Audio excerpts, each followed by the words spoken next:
வணக்கம். இது good evening Canada. மீண்டும் மற்றொரு குட் ஈவினிங் கனடா நிகழ்ச்சியூடாக உங்கள் அனைவரையும் சந்திப்பதில் மிக்க மகிழ்ச்சி. இன்றைய நாள் செப்டம்பர் மாதம் 27ஆம் தேதி செவ்வாய்க்கிழமை. இன்றைய குட் ஈவினிங் கனடா நிகழ்ச்சிக்கு அனுசரணை வழங்கிக் கொண்டிருப்பவர் கொலம்பியா குரூப். டொரண்டோவின் தற்போதைய வெப்பநிலை இப்பொழுது 14 பாகை செல்சியஸாக இருக்கின்றது. மதியத்துக்கு பின்பான நேரங்களில் முழுவதுமாக மழைப்பொழிவை நாங்கள் டொரண்டோவின் பல பாகங்களிலும் எதிர்நோக்கி கொண்டிருக்கின்றோம். தொடர்ந்தும் மழை பொழிந்த வண்ணம் இருப்பதை அவதானிக்கூடியதாக இருக்கின்றது. இது நள்ளிரவு வரைக்கும் தொடர்வதாகவும் தெரிகிறது. எனவே இன்றைய குட் ஈவினிங் கனடா நிகழ்ச்சியில் பார்க்க இருக்கின்ற விடயங்களை இப்பொழுது மேலோட்டமாக பார்த்துவிடலாம். அந்த வகையில் டாப் ஆஃப் தி ஹவர் பகுதியில் ஃபியோனா சேதத்தை ஆய்வு செய்த பின்னர் வலுவான உட்கட்டமைப்பு தேவையை பிரதமர் ஜஸ்டின் ட்ரூடோ அவர்கள் வலியுறுத்தி கூறியிருக்கின்றார். அது குறித்து பார்க்க இருக்கின்றோம்.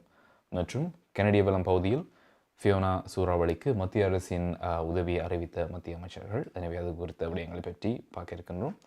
மற்றும் வழமை போல கனடிய செய்திகள், நாணய மாற்று வீதம், காலை மற்றும் பல முக்கியமான கனடிய செய்திகள் இன்றைய குட் ஈவினிங் கனடா நிகழ்ச்சியில் உங்களுக்காக காத்திருக்கின்றன. இப்பொழுது நாங்கள் டாப் ஆஃப் தி ஹவர் பகுதிக்குள் செல்கின்றோம். அந்த வகையில் அனைவரும் அறிந்த விஷயம், அட்லாண்டிக் கனடாவில் வலுவான உட்கட்டமைப்பின் தேவையை பிரதமர் ஜஸ்டின் ட்ரூடோ வலியுறுத்துகின்றார். அதுக்கான காரணம் ஃபியோனா பேரழிவினால் ஏற்பட்ட சேதங்களை, அதன் காரணத்தை கொண்டுதான் இதனை பற்றி கூறியிருக்கின்றார். அதனுடைய சேதங்களை நேரடியாக பார்வையிடுவதற்காக இன்றைய தினம் பிரதமர் அவர்கள் அட்லாண்டிக் கனடாவுக்கு பயணம் மேற்கொண்டிருந்தார்.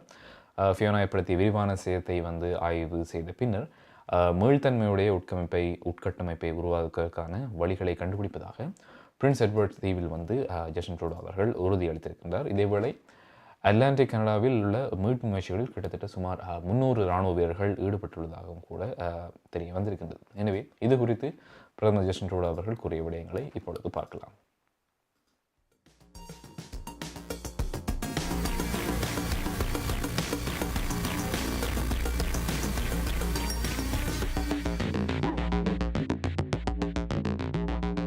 So it's morning, guys. Good to be here on the ground in PEI today. Obviously, lots of devastation, not just here, but we saw it driving over all across the island, and not just fishers and wharves affected. Obviously, agriculture affected as well, whether it's corn crops or soybeans or concerns around potatoes, which have had a tough couple of years. People are really worried, but at the same time, we've seen people come together. That's the story of Islanders and indeed of Canadians, that we're there for each other in times of difficulty. I was glad to meet with the Premier this morning to talk about the challenges in person, although we've been talking over the past number of days.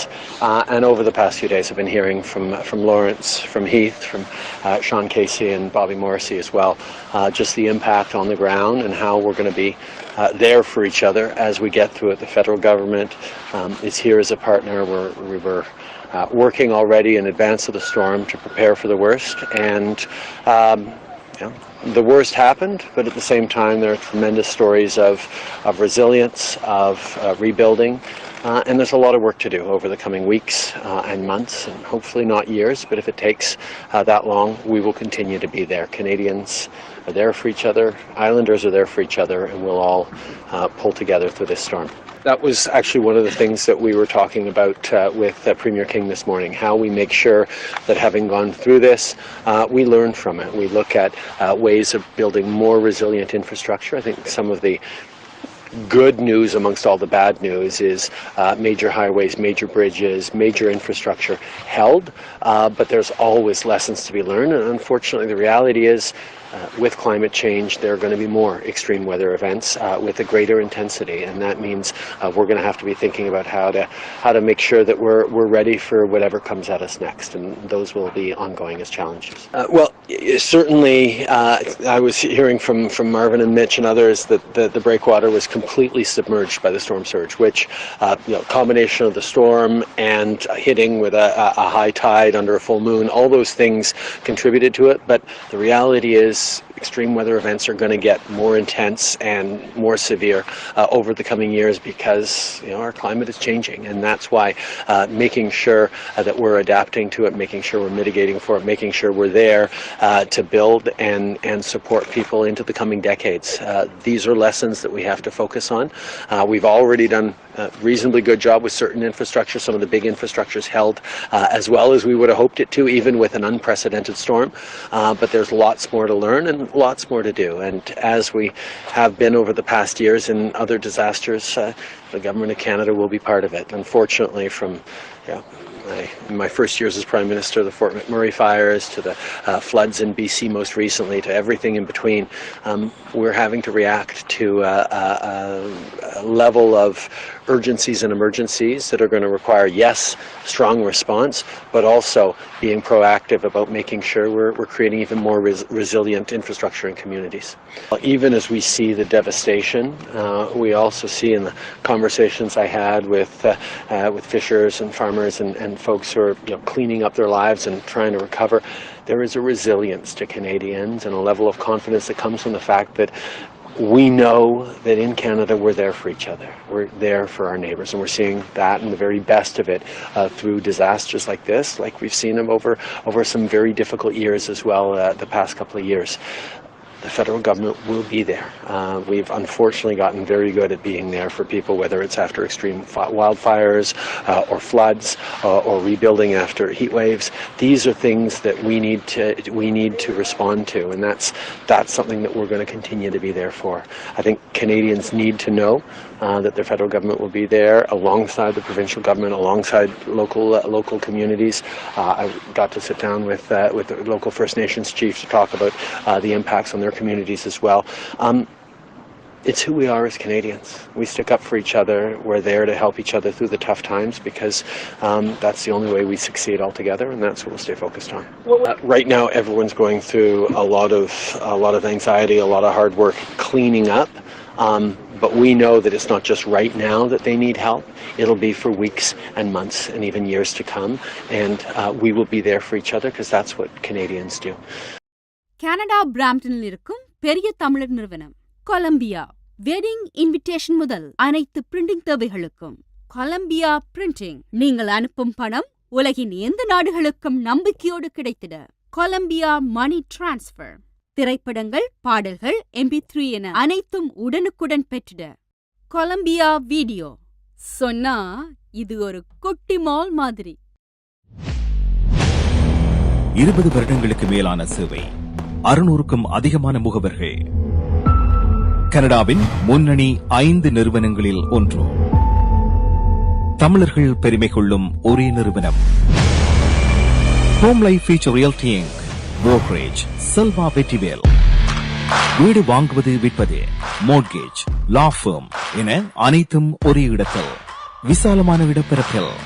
Home life future realty inc, 416-568-4301.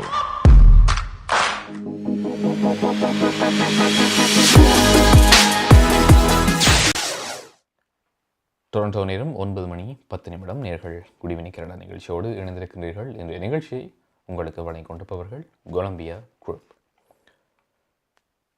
Fiona பேரழிவினால் ஏற்பட்ட சேதங்களை நேரடியாக பிரதமர் Justin Trudeau அவர்கள் நேரடியாக சென்று Atlantic நேரடியாக சென்று பார்வையிட்டிருந்தார். பிறகு அதாவது இந்த சேதத்தை விரிவாக ஆய்வு செய்த பின்னர் மீள்தன்மையுடைய உள்கட்டமைப்பை உருவாக்குவதற்கான வழிகளை கண்டுபிடிப்பதாக அவர் பிரின்ஸ் எட்வர்ட் தீவில் பிரதமர் ஜஸ்டின் ட்ரூடோ அவர்கள் உறுதியளித்திருந்தார்.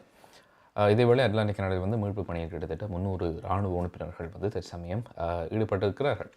இந்த ஃபியோனா சூறாவளியின் 2 நாளுக்கு பின்னரும் கூட பெரும்பாலான பிரின்ஸ் எட்வர்ட் தீவின் குடியிருப்பாளர்கள் மின்சாரம் இல்லாத நிலையை தற்சமயம் எதிர்நோக்கி கொண்டு இருக்கிறார்கள். புயல் தீவிரம் அடைந்ததிலிருந்து கிட்டத்தட்ட 10,000 வாடிக்கையாளர்களுக்கு தற்சமயம் மின்சாரம் வழங்கப்பட்டிருக்கின்றது. இருப்பினும் இவர்களில் நேற்று காலை மின்சாரத்தை பெற்ற 4,500 வாடிக்கையாளர்களும் இதில் அடங்குகின்றார்கள். அந்த போதிலும் கூட முக்கியமான பகுதிகளுக்கு மீண்டும் மின் இணைப்பு வழங்குதல் தற்சமயம் கவனம் செலுத்தப்பட்டிருக்கின்றது. இன்னும் அவர்களுக்கு கிடைக்கவில்லை. எனவே அதற்கான முயற்சிகளிலும் அவர்கள் ஈடுபட்டிருக்கின்றார்கள். எனவே இதற்காக மீண்டும் இந்த மின் இணைப்பை வழங்கும் பணிக்காக கிட்டத்தட்ட 89 குழுக்கள் இதுக்கு அமைக்கப்பட்டு அவர்கள் தொடர்ந்தும் இதற்காக வேலை செய்து வருகின்றார்கள். நாளாந்த எண்ணிக்கை கிட்டத்தட்ட இதுக்கு 107 உயரும் எனவும் எதிர்பார்க்கப்படுகின்றது. அந்த குழுக்களில் ஈடுபடுபவர்களுடைய எண்ணிக்கை, இந்த குழுக்களுடைய எண்ணிக்கை 107 அதிகரிக்கும் எனவும் எதிர்பார்க்கப்படுகின்றது. எனவே இறுதியாக வெளியான கணக்கின்படி பிரின்ஸ் எட்வர்ட் தீவில் வந்து சுமார் 75,000 வீடுகளும் வணிக நிறுவனங்களும் வந்து தற்சமயம் மின்சாரம் இல்லாமல் இருக்கின்ற என்பதையும் வந்து அவர்கள் குறிப்பிட்டிருக்கின்றார்கள். எனவே அட்லாண்டிக் கனடா முழுவதும் 200,000 பேர் தொடர்ந்தும் மின்சாரம் இல்லாத நிலை வந்து இன்று மாலை வரை இது தொடர்கின்றது என்றும், எனவே இதுக்கான நடவடிக்கைகள் அதற்காக மீண்டும் மின் இணைப்பு வழங்கும் நடவடிக்கைகள் வந்து தொடர்ந்தும் குழுக்கள் வந்து செய்யப்பட்டு வருவதையும் தற்சமயம் அறியக்கூடியதாக இருக்கின்றது. அடுத்ததாக நாங்கள் கனடிய வளம் பகுதிக்குள் நுழைகின்றோம். அந்த வகையில் ஃபியோனா சூறாவளிக்கு மத்திய அரசின் உதவியை பற்றி மத்திய அமைச்சர்கள் அவர்களது அந்த உதவிகளை பற்றி அவர்கள் அறிவித்திருக்கின்றார்கள். இந்த ஃபியோனா சூறாவளிக்கு மத்திய அரசின் பதில்கள் குறித்து, அதாவது ஒட்டாவாவில் இன்றைய தினம் நடந்த செய்தி மாநாட்டில் இவர்கள் இந்த அமைச்சர்கள் வந்து இதுக்கான அறிவிப்பை வந்து வழங்கியிருக்கின்றார்கள். செப்டம்பர் 24 காலை கிழக்கு நோஸ்கியாவில் ஏற்பட்ட இந்த வெப்பமண்டலத்துக்கு பின்னதான இந்த புயல் மிகப்பெரிய பாதிப்பை ஏற்படுத்தியிருக்கின்றது. அதாவது அட்லாண்டிக் கனடா மற்றும் கியூபெக்கின் சில பகுதிகளிலும் சேதங்களை விளைவிட்டிருக்கின்றது. அதாவது நேரம் வெள்ளம் மற்றும் மின்சார முதலில் சொன்னது போல வெள்ளம் மற்றும் மின்சார தடைகளையும் ஆங்காங்கே ஏற்படுத்தி இருக்கின்றது. எனவே இது குறித்து அதனால் இது சம்பந்தமான உதவி அறிக்கைகள் பற்றி அமைச்சர்கள் கூறுகிறார்கள். அமைச்சர்கள் டொமினிக் லெப்லாங், அனிதா ஆனந்த் மற்றும் பேட்டி ஹைஜோ அவர்கள் வந்து இது குறித்து தமது கருத்துக்களை வழங்கியிருக்கின்றார்கள். எனவே அவர்கள் கூறிய விடயங்களை இப்பொழுது பார்க்கலாம்.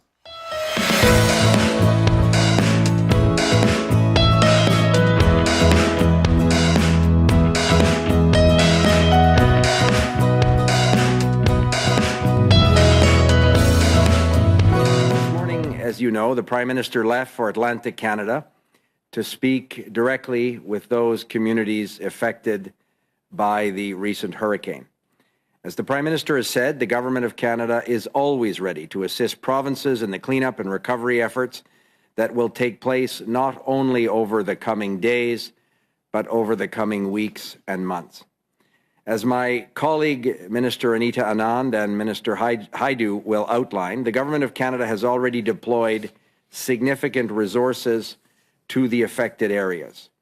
We're working closely, obviously, with our provincial counterparts and will continue to do so in the coming days and coming weeks as Atlantic Canadians and those in Eastern Quebec get through this most difficult time. I also want to conclude by thanking many of our caucus colleagues, the members of Parliament who have been in the region, in their communities, in their constituencies, helping their fellow citizens recover from this disaster and sharing with us insights as to what the Government of Canada can do to be the best partner possible. They are in many ways the eyes and the ears of our government in those communities, and their input has been very valuable to the Prime Minister, to all of us, and to our government as we do everything we can to support those communities. As the devastating effects of Hurricane Fiona across the Atlantic provinces in eastern Quebec continue to be felt, our Canadian forces continue to provide support to provincial and local authorities as well as other emergency responders. The support includes regular force and reserve force personnel, as well as Canadian Rangers from the Atlantic region, many of whom are working in their home communities. I received an update from the Chief of Defence Staff, General Eyre, early this morning, where he confirmed that we now have over 100 Canadian Armed Forces deployed in each of the 3 provinces that we have received requests for assistance from. I would now like to update you on the specific work that our Canadian Armed Forces are doing in each of those provinces, Nova Scotia, PEI, and Newfoundland and Labrador. Nova Scotia. As I noted yesterday, Canadian Armed Forces members are already on the ground in Nova Scotia, helping to clear debris from bridges, roads, and power lines. Operating out of the Victoria Park armories on Cape Breton Island, the members are drawn primarily from the 5th Canadian Division, 36th Canadian Brigade Group Direct Response Company. In addition, a domestic response company of Canadian Armed Forces reservists has been set up in Cape Breton and is now working closely with emergency management personnel to see how the Canadian Armed Forces can continue to assist throughout the province. And yesterday evening, we received a request from the province for more Canadian Armed Forces members to help clear debris. And we have approximately 150 Canadian Armed Forces members there to further assist, and we will continue to be on hand. Moving now to Prince Edward Island. Canadian Armed Forces support is already making a difference in Prince Edward Island, also working around the clock yesterday and continuing with their efforts today. Our Canadian Armed Forces members are helping PEI's Department of Transportation and Infrastructure with removing debris from roadways so that the power grid can be restored. This means that communities that have been cut off by the storm are closer to being reconnected and receiving the support they need. Moving now to Newfoundland and Labrador. In Newfoundland and Labrador, HMCS Margaret Brooke arrives in Francois this morning, where the ship's crew will be conducting wellness checks in hard-hit areas. As part of these wellness checks, what CAF members are doing is that they're going in, they're speaking to the local communities affected. They're assessing their needs. They're helping to move people away from damaged and high-risk homes, and they're being as helpful as possible. There have been 13 communities affected by Hurricane Fiona, 13 Indigenous communities, and indeed the leadership of these communities were extremely prepared and mobilized as the storm arrived. Nonetheless, there has been damage to infrastructure and certainly deep concern about the lack of access to a secure source of power. My office and I have been in constant and direct communications with the chiefs across the Atlantic and have a better understanding of each community. And although the communities are still assessing the significant infrastructure damage, particularly to buildings and fishing boats and wharfs, their focus remains right now on the health and safety of community residents as they get through this particularly acute time. Indigenous Services Canada is engaged with emergency operations centres and other partners to ensure that First Nations are receiving the supports and supplies that they need, both last week as they prepared for the arrival of the storm and certainly now as they recover. நமது வாழ்வியல் நாம் எதிர்பார்ப்பது போன்று சில தருணங்களில் நமக்கு அமைந்து விடாது. கசப்பான அனுபவங்களை கடந்து செல்லும் போது நமக்கான உரிமைகளும் நம்பிக்கையும் அவசியமாகிறது. கனடிய சட்டத்திட்டத்துக்கு அமைய உங்களுக்கு உதவிட ஷாயா லா ப்ரொஃபஷனல் கார்ப்பரேஷன், ஃபேமிலி லா, பிசினஸ் லா, ரியல் எஸ்டேட் லா, வில்ஸ், எஸ்டேட்ஸ், சட்ட ஆலோசனைகளை பெற்றிடவும் சட்ட நடவடிக்கை தேவைகளுக்கும் ஷைனிகா சுரேஷ். நமது எதிர்காலம் நமது நம்பிக்கை. ஷாயா லா ப்ரொஃபஷனல் கார்ப்பரேஷன் 416-970-5050 www.shayalpc.com. 20 வருடங்களுக்கு மேலாக ஒரே இடத்தில் பாபு விலாஸ்.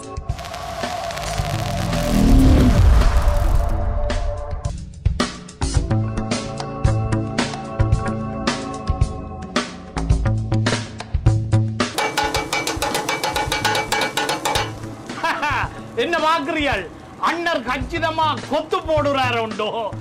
ஐம்புலன்களாலையும் அனுபவிக்கக்கூடிய கொத்து, கண்ணால பார்த்து காதால சத்தத்தை கேட்டு நாவால ருசிக்கிற கொத்துத்தான் எங்க ஸ்காப்ரோவில் கனடியன் பின் சந்திப்பில் அமைஞ்சிருக்குது. 30 வருட கால சர்வீஸ்ல பாபு விலாஸ். மறந்துடாதேங்கோ. அனைத்து விதமான கொத்துரொட்டி முதல் பிரியாணி வரை அனைத்து உணவுகளையும் ஒரே இடத்தில் பெற்றுக்கொள்ள ஸ்காப்ரோவில் கனடியன் பின் சந்திப்பில் பாபு விலாஸ். ஒரே இடம், ஒரே தரம், ஒரே சுவை. கொத்துரொட்டியின் மறுபெயர் பாபு விலாஸ்.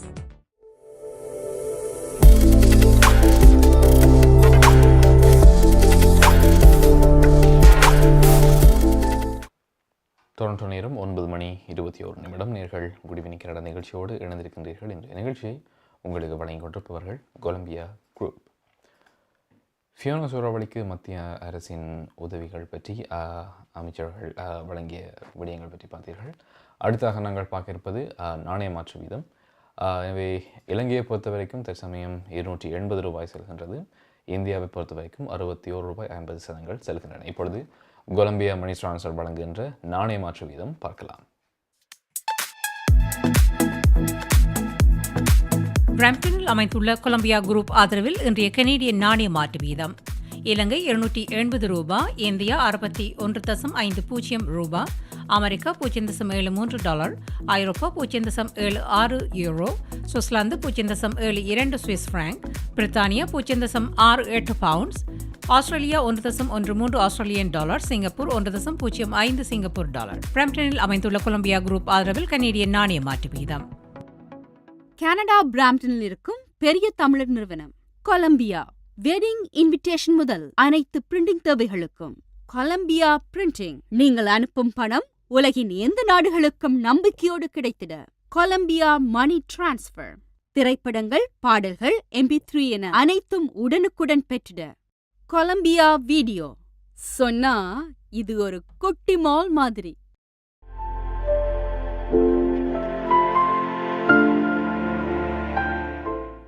டொரண்டோ நேரம் 9:23 நீங்கள் குடிவின் கனடா நிகழ்ச்சியோடு இணைந்திருக்கின்றீர்கள். இன்று நிகழ்ச்சி உங்களுக்கு வழங்கி கொண்டிருப்பவர்கள் Columbia group. Columbia money transfer வழங்கிய நாணய மாற்று வீதம் பார்த்தீர்கள். அடுத்ததாக ஒரு தகவல், வாடகை மோசடி விசாரணையில் தமிழ் ஒருவர் டொரண்டோ காவல்துறையினரால் கைது செய்யப்பட்டிருக்கின்றார். 43 வயதான விஜயரஞ்சன் இந்திரலிங்கம் என்பவரை இதற்காக கைது செய்யப்பட்டிருக்கின்றார். ஃபேஸ்புக் மார்க்கெட்டில் இப்படியான போலி வாடகை வீடுகள் அந்த விஷயங்களை பற்றி அப்லோட் செய்து அதிலிருந்து மக்களை ஏமாற்றின காரணத்துக்காக, ஃபோர்ஜரி செய்த காரணத்துக்காக அவர் மீது மொத்தமாக 12 குற்றச்சாட்டுகள் பதிவாகி இருக்கின்றன. இவர் மீதான குற்றச்சாட்டுகள் நீதிமன்றத்தில் நிரூபிக்கப்படவில்லை என்பதும் குறிப்பிடத்தக்க விஷயமாக இருக்கின்றது. இந்த வகையில் தற்சமயம் இந்த 43 வயதான விஜயரஞ்சன் இந்திரலிங்கம் என்பவர் தற்சமயம் இந்த வாடகை மோசடி விசாரணையில் இவர் தற்சமயம் டொரண்டோ காவல்துறையினரால் கைது செய்யப்பட்டிருக்கிறார். எனவே இது பற்றி அடுத்து நடக்கின்ற விடயங்கள் பற்றி நாங்கள் வரும் நாட்களில் தெரிந்து கொள்ளலாம். அடுத்ததாக NDP தலைவர் ஜக்மீத் சிங் அவர்கள் இன்றைய தினம் பார்லிமெண்டில் செய்தியாளர்களிடம் பேசிய போது உணவுப் பொருட்களின் விலை உயர்வு மற்றும் பெரிய விற்பனை நிலையங்களின் லாபம் குறித்து நாடாளுமன்ற குழு விசாரணைக்கு தனது கட்சி அழைப்பு விடுத்துள்ளதாக அவர் தெரிவித்திருக்கின்றார். அதாவது மத்திய அரசின் புதிய இந்த டென்டிஸ்ட் பராமரிப்பு, அதனுடைய அட்வான்டேஜஸ் மற்றும் இந்த தீவிர வானிலை நிகழ்வுகள் மற்றும் இந்த தொடர்ந்து நடக்கின்ற இந்த காலநிலை மாற்றங்கள் சம்பந்தப்பட்ட இந்த விடயங்களுக்கும் அவர் இந்த கேள்விகளை எதிர்கொண்டிருந்தார். எனவே இந்த பத்திரிகையாளர் சந்திப்பின் போது NDP தலைவர் ஜக்மீத் சிங் அவர்கள் கூறிய விடயங்களை இப்பொழுது பார்க்கலாம். We want to focus in on something that's really hurting Canadians, something Canadians are feeling the squeeze. It's the price of food that's going up. We know the cost of everything has gone up, and now slowly we're seeing some of that come down, but the price of food has not come down. In fact, it continues to rise. And we know that families are feeling it when they go to buy their groceries. They're feeling it because they're not able to afford what they could afford before. And what we're noticing, and the clear trend is, CEO profits are up in the corporate food market and the grocery stores, the corporate grocery stores. The corporate grocery store profits are up, but workers aren't getting paid more, producers aren't getting paid more, and families certainly are having a hard time affording it. So that's why we are pushing to investigate the cost of food rising. It's no surprise in Canada we've seen price fixing in the past. In 2018, we were pretty shocked to learn that there was price fixing going on with the cost of bread. So we're no stranger to the potential that there is something going on with the price of food, and we are deeply concerned because it's hurting Canadians. So we've pushed for an investigation, a probe into the cost of food, because we want to get to the bottom of this and stop this so that families aren't struggling to buy their groceries to put food on the table. Well, I'll start with what we hope to accomplish. We want to make sure we get to the bottom of what's going on with the cost of food going up, because we want to stop it.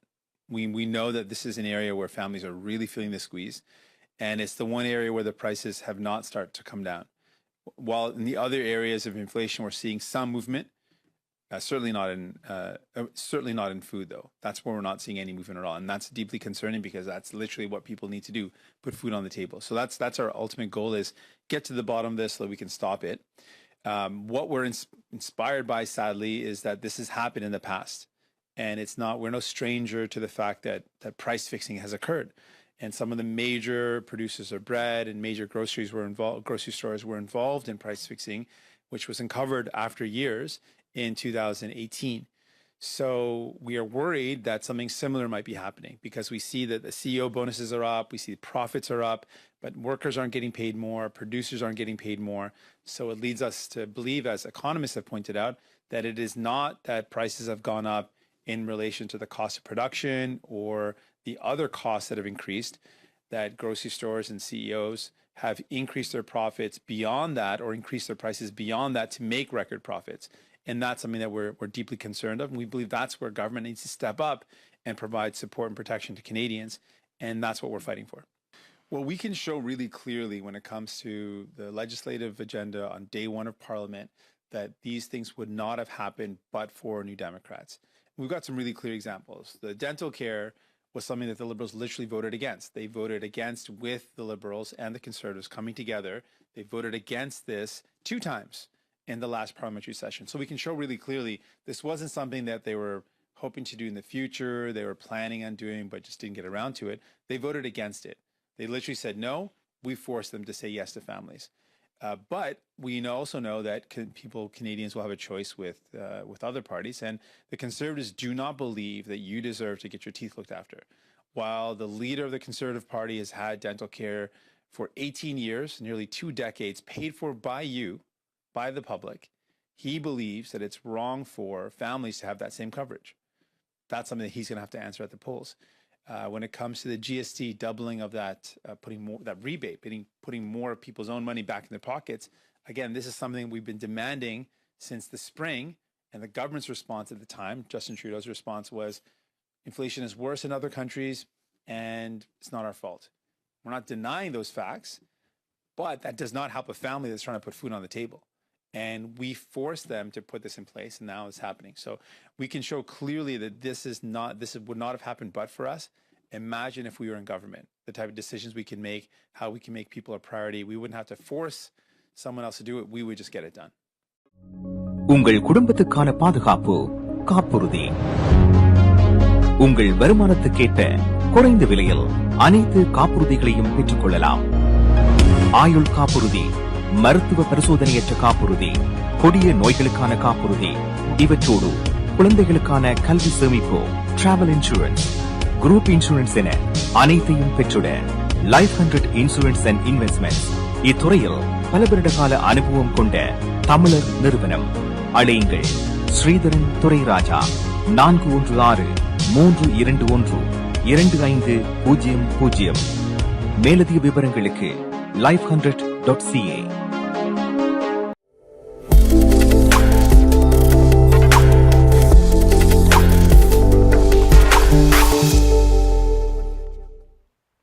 Toronto நேரம் 9:30 நேர்கள் good evening Kerala நிகழ்ச்சியோடு இணைந்திருக்கின்றீர்கள். இன்று நிகழ்ச்சியை உங்களுக்கு வழங்கி கொண்டிருப்பவர்கள் Columbia group.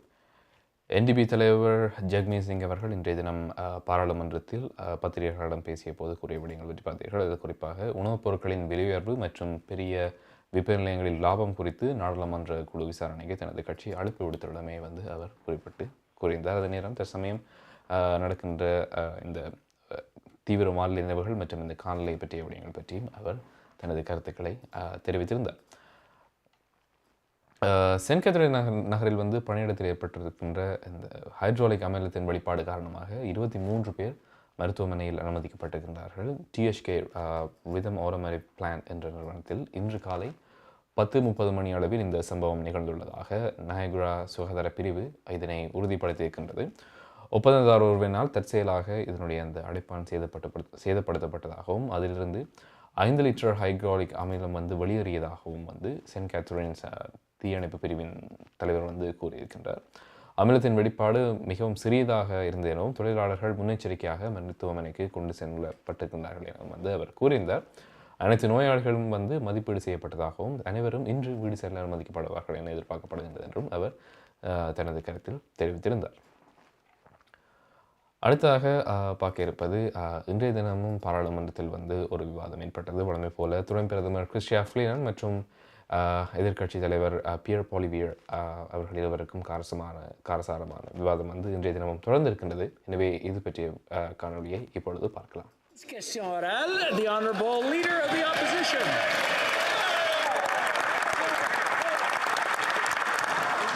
en ajoutant by adding more to our national debt than all other prime ministers in the history of Canada put together. This prime minister has added $500 billion in inflationary deficit, which is increasing the cost of products and services we purchase. Now, the finance minister admitted that she wants to increase the taxes on EI by $2.5 billion. That will take even more money away from workers' wages.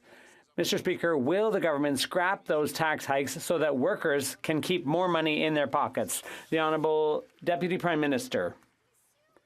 Mr. Speaker, it appears that the Conservatives now get it, that we need to help Canadians to help fight the effect of inflation. Better late than never.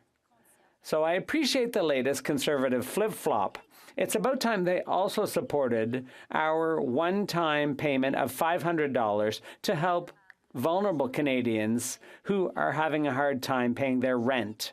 It's never too late to do what needs to be done, even for Conservatives. The Honourable Leader of the Opposition. raise taxes on the working poor. And yet that is exactly what the minister admits she will do. She admits that raising the EI premiums, the EI payroll taxes, will take $2.5 billion extra dollars out of the hands of Canadian workers, and not to fund EI.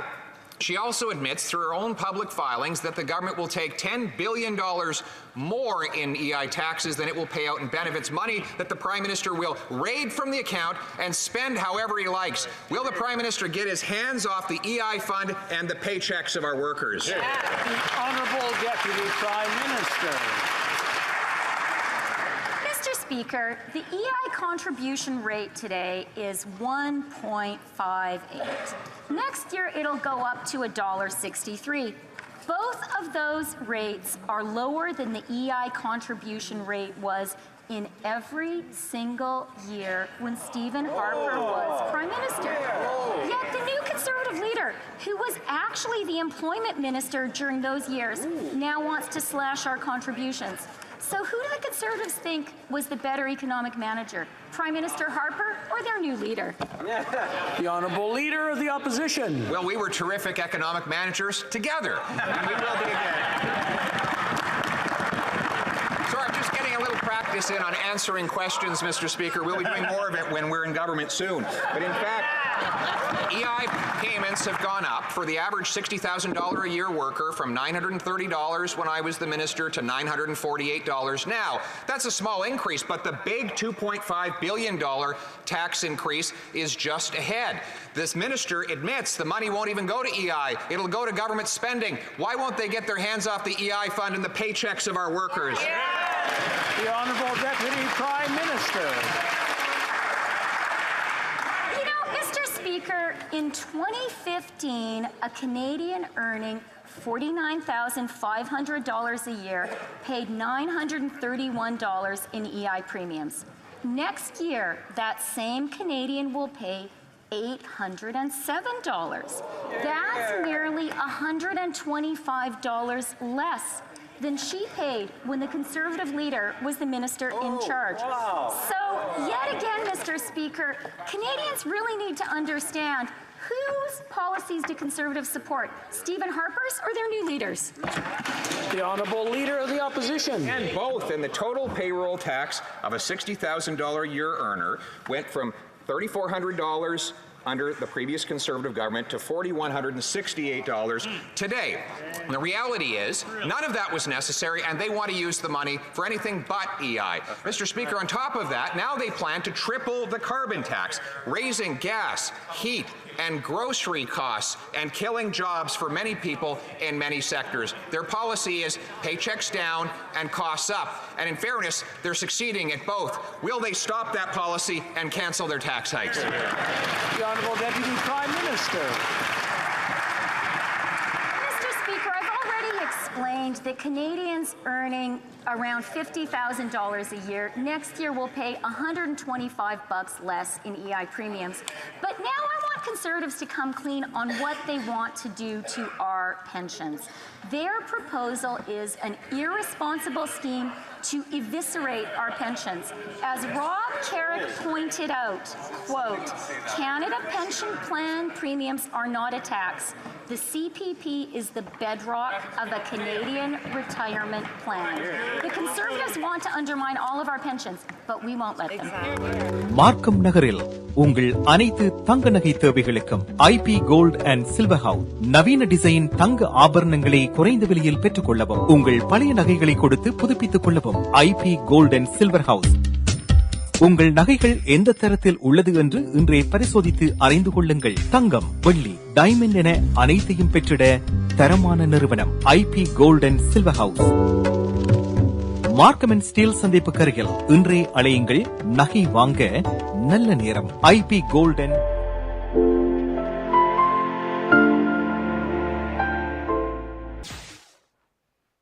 Toronto நேரம் 9:38 நீங்கள் good evening Canada நிகழ்ச்சியோடு இணைந்திருக்கின்றீர்கள். இந்த நிகழ்ச்சியை உங்களுக்கு வழங்கி கொண்டிருப்பவர்கள் Columbia group. எனவே இன்றைய தினமும் பாராளுமன்றத்தில் துணை பிரதமர் கிறிஸ்டியா ஃப்ரீலாண்ட் மற்றும் எதிர்க்கட்சி தலைவர் பியர் பொலிபியர் அவர்களுக்கும் இடையே காரசாரமான விவாதம் இன்றைய தினம் தொடர்ந்தது. அது குறித்த காணொலிகளை பார்த்தீர்கள். அடுத்ததாக நாங்கள் பார்க்க இருப்பது கனடாவின் முக்கியமான நகரங்களில் நாளை காலநிலை எப்படி போகின்றது என்று இப்பொழுது பார்க்கலாம். ஹாம்லை ஃபியூச்சர் ரியாலிட்டிங் செல்வா வெற்றிவேல் ஆதரவில் செப்டம்பர் மாதம் 28 வானிலை அறிக்கை. டொரண்டோவில் அதிகூடிய வெப்பநிலை 15 பாகை செல்சியஸ், குறைந்த வெப்பநிலை 6 பாகை செல்சியஸ். முயல் கூட்டம் அதிகரித்து காணப்படும். ஆட்டோவில் அதிகூடிய வெப்பநிலை 14 பாகை செல்சியஸ், குறைந்த வெப்பநிலை 7 பாகை செல்சியஸ். முயல் கூட்டம் அதிகரித்து காணப்படும். மழைக்கான சாத்தியக்கூறுகளும் தென்படுகின்றன.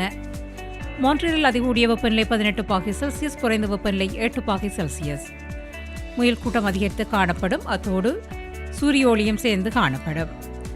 கல்கரியில் அதிகூடிய வெப்பநிலை 29 பாகை செல்சியஸ், குறைந்த வெப்பநிலை 13 பாகை செல்சியஸ்.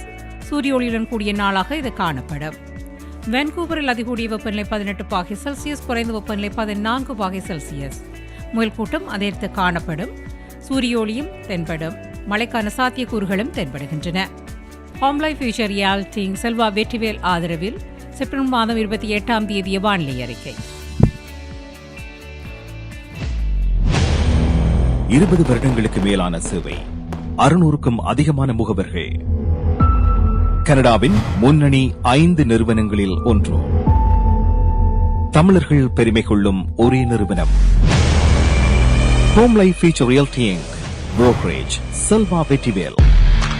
வீடு வாங்குவது, விற்பது, மோர்ட்கேஜ், லா ஃபர்ம் என அனைத்தும் ஒரே இடத்தில், விசாலமான இடப்பரப்பில்.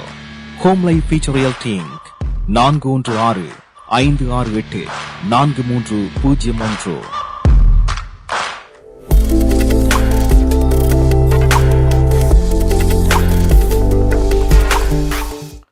டொரண்டோ நேரம் 9:40 வானிலை அறிக்கையை பார்த்தீர்கள். அடுத்ததாக நாங்கள் பார்க்க இருப்பது கனடிய செய்திகளை வழங்குகின்ற துஷ்யந்தி குணரட்னா.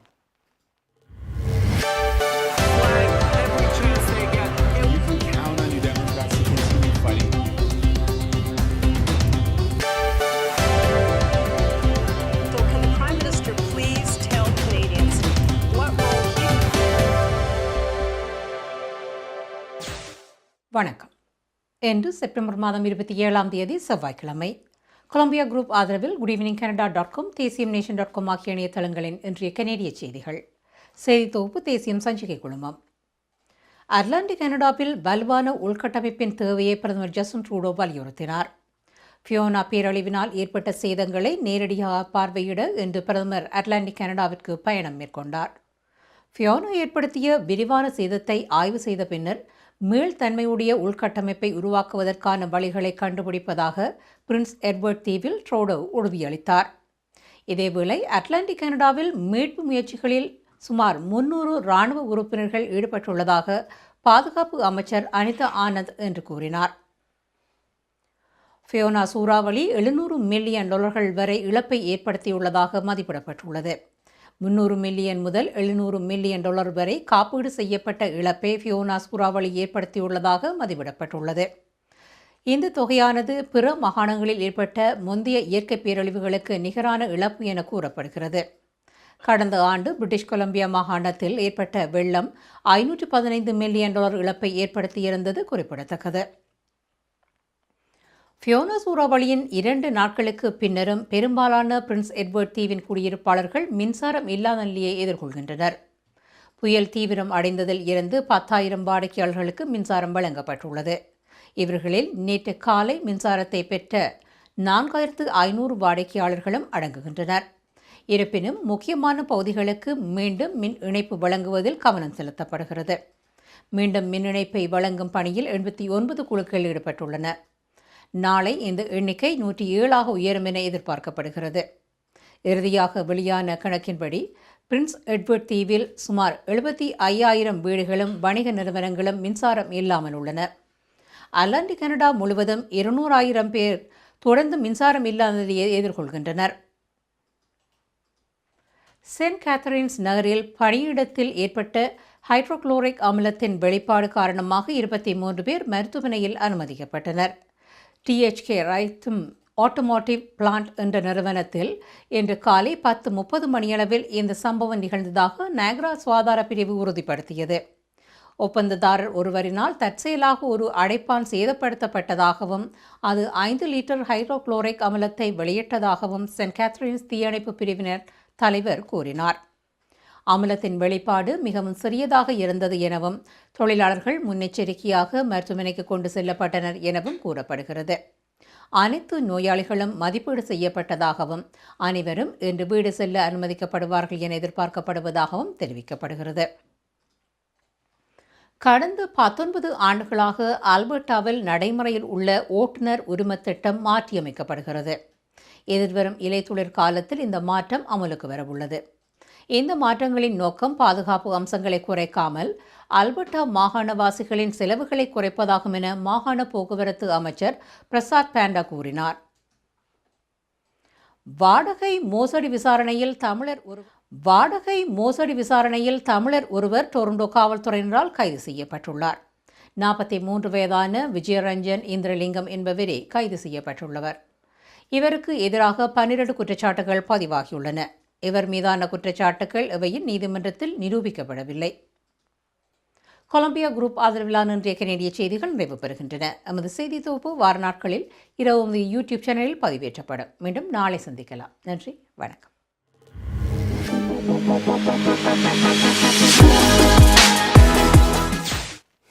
டொரண்டோ நேரம் 9:44 கனடிய செய்திகள் பார்த்தீர்கள். எனவே இத்துடன் இன்றைய குட் ஈவினிங் கனடா நிகழ்ச்சிகள் முடிவெறுகிறது. இன்றைய நிகழ்ச்சியை உங்களுக்கு வழங்கியிருந்தார்கள் கொலம்பியா குரூப். எனவே எமது குட் ஈவினிங் கனடா நிகழ்ச்சியை வார நாட்களில் இரவு 9 மணியிலிருந்து 10 மணி வரை ஃபேஸ்புக் லைவ், யூடியூப் லைவ் மற்றும் IPG-யினூடாகவும் மற்றும் எங்கள் GEC தமிழ் ஆப்பினூடாகவும் நீங்கள் பார்க்கக்கூடியதாக இருக்கும். எனவே நாளை மீண்டும் மற்றொரு நிகழ்ச்சியில் நீங்கள் இணைந்து கொள்ளலாம். இப்பொழுது விடை பெற்றுச் செல்லும் நான் JP என்கின்ற ஜெயபிரகாஷ். நன்றி நேயர்களே.